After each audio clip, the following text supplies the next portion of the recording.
নিত্যপণ্যের বাজার নিয়ন্ত্রণে অন্তর্বর্তী সরকার নতুন উদ্যোগ নিয়েছে। এবার সিন্ডিকেটের কালো থাবা ভাঙতে বাজার পরিস্থিতি ও সরবরাহ তদারকিতে মাঠে কাজ শুরু করেছেন বিশেষ টাস্কফোর্স। পণ্যের দাম বাড়ানোর পেছনে যাদের হাত, সেই সব ব্যবসায়ীদের চিহ্নিত করে মোবাইল কোর্ট বিভিন্ন দণ্ড ও জরিমানা করছেন বাজার মনিটরিং সেল।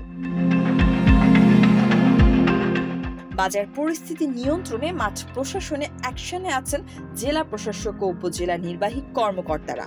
মন্ত্রিপরিষদ বিভাগ ও বাণিজ্য মন্ত্রণালয় সূত্রে জানা গেছে, সারা দেশে জেলা পর্যায়ে বাজার নিয়ন্ত্রণের জন্য গত মাসে টাস্কফোর্স গঠন করে দেয় অন্তর্বর্তী সরকার। দেশের সব জেলা পর্যায়ে কাজ করছে টাস্কফোর্স। ইডেন বে কক্সবাজার সমুদ্র সৈকতের উপর নিজেদের একটি ঠিকানা। মাত্র 5 লাখ টাকায় আপনিও হয়ে যেতে পারেন এই হোটেলের মালিক। ইডেন বে, a concern of Bhaiya Hotels. বাণিজ্য মন্ত্রণালয় সূত্রে জানা গেছে, প্রতিটি জেলায় বিশেষ টাস্ক ফোর্সের আহ্বায়ক হিসেবে অতিরিক্ত জেলা প্রশাসক এবং সদস্য সচিব হিসেবে জাতীয় ভোক্তা অধিকার সংরক্ষণ অধিদপ্তরের সহকারী পরিচালক দায়িত্ব পালন করছেন। এছাড়া টাস্ক ফোর্সের সদস্য হিসেবে জেলার একজন অতিরিক্ত পুলিশ সুপার, জেলা খাদ্য নিয়ন্ত্রক বা তার উপযুক্ত প্রতিনিধি, জেলা প্রাণী সম্পদ কর্মকর্তা বা তার উপযুক্ত প্রতিনিধি, জেলা মৎস্য কর্মকর্তা বা তার উপযুক্ত প্রতিনিধি, কৃষি বিপণন কর্মকর্তা বা তার জ্যেষ্ঠ কৃষি বিপণন কর্মকর্তা, কনজিউমার্স অ্যাসোসিয়েশন অব বাংলাদেশের প্রতিনিধি এবং 2 জন শিক্ষার্থী প্রতিনিধি কাজ করছেন। টাস্কফোর্স প্রয়োজনে সদস্য কোঅপ্ট করারও বিধান রাখা হয়েছে।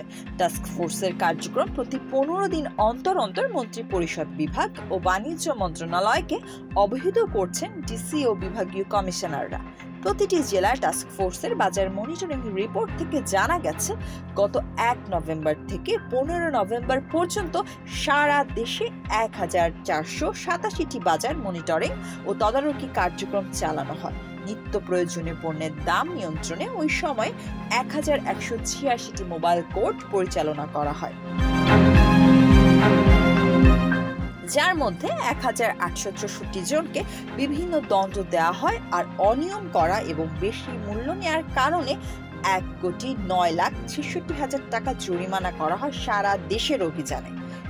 এর মধ্যে সবচেয়ে বেশি বাজার মনিটরিং করা হয়েছে চট্টগ্রাম বিভাগে 317টি, এরপর ঢাকা বিভাগে 237টি।